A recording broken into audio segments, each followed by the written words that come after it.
Okay, good evening. Andito tayo no sa Belmont Hotel sa Manila kasi meron silang advocacy about helping the Filipino artists at the same time promoting Filipino culture and food. Mapalad tayo, no? We're very fortunate to meet itong sculptor, no? Si Josh, no? Baldera. Sir, ito yung magawa papakipaliwanag mo nga itong mga ano. Ito po, cherry bunny, cherry tree. Ayan po, gawa po na sa brush rod and brush sheet. Ito po yung brush sheet. Pali, mano-mano ko po yan na ginugupit. Iniino ng isa-isa yung mga tao na yan.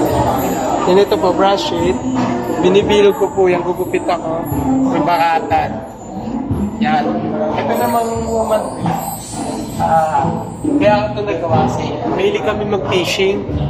May nakita akong puno na parang pubista. Yan ako siya.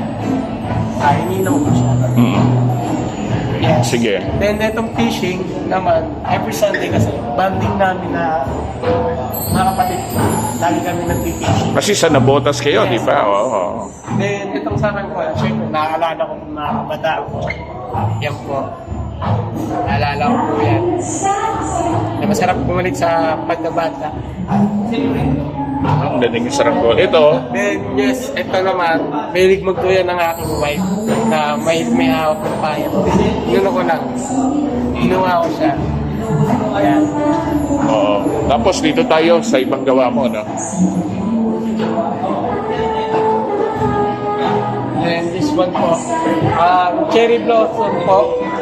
Ayaw po ginawa ito is, pa-commission po sa akin ng isang client na Bugatti. Yes. Tapos ito naman po, may nagpa-commission po sa akin client, Lady Justice, na judge dito sa QC. Tapos then, same lang rin po ulit dun sa nauna. And ito rin. Saranggola. Bata, nakikita. Then ito ang aking namin kasi mahilig sa halaman. Kaya gumawa ako ng orchids na ibang korte para art rin talaga. In own version. Yan, same lang rin po. Iba lang na color po. Okay. No, nakakatuwa yung storya mo, no, Josh, kasi sabi mo nga, nagtrabaho ka sa sa factory, ng Yes, pandemic, nag-stop ka, no. Hindi ka ba nagsisisi na tinuon mo yung oras mo sa pag-sculpture? Hindi po kasi unang-una sa lahat.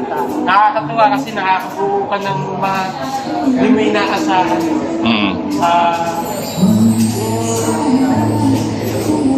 Kung ano mo nangyari sa akin, siyempre, hindi na ako sisisi dito. Na nandito na ako kasi may pera sa akin. Ganong katagal yung gantong yung gantong artwork, no? Ganong katagal mo ginagawa?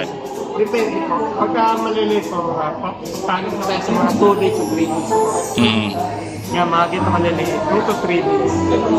Yan po, yan. Yan, parehas. Bukod dito, ito po kasi, dapat po ng 4 days. Yan, parehas po kasi mga malalaki na po sa alit po dito sa doble size nga kasi. Yan.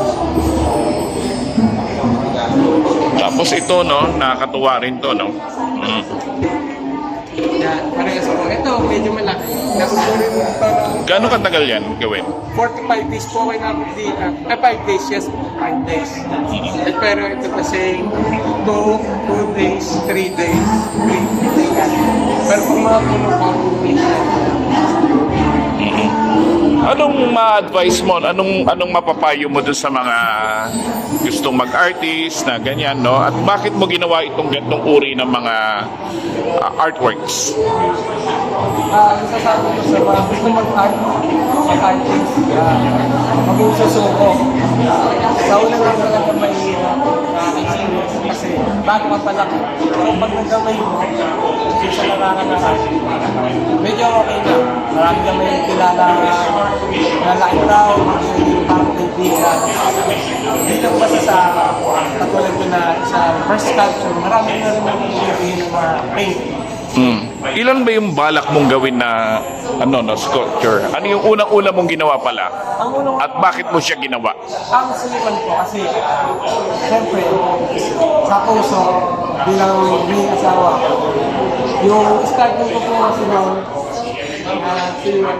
nag-awin na niya asawa ko, then ginawa ko yun, parang tapos parang yung meron kabataan kasi naalala kang mga bata ko, yung mga nananan, yun po.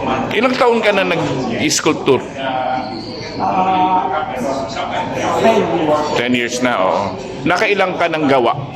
Obra? 400 plus. Wow! 400 plus. Oh. Ngayong taon na ba to? Marami ka bang balak gawin? Kung marami po dito gawin, nakakarating pa. Kaso po yung mga layo ng komisyon, yun, yung gusto ko gawin, hindi ko ito masingit kasi sa sobrang layo. Marami nagpapakomission sa'yo. Normally, magkano yung charge mo sa ganyan? Ito po, yung ganito is talaga yung 15. Magkano yan? 15. Ito na yung pinaka-stay. Ayun. Sige. Paano nilang paano nila matutuntun yung yung page, paano ka lang makukontak kung meron gusto magpagawa sa'yo? Po ako, Liban Vera Sculpture. Then, kung gusto nyo akong puntahan sa shop ko, Sa Nabotas? Sa Tansa Nabotas City, sa Tansa 2 po. Tansa dos. Pagpunta nyo dun sa barangay, gumari ko yung kapitan, then pinsan ko yung taga.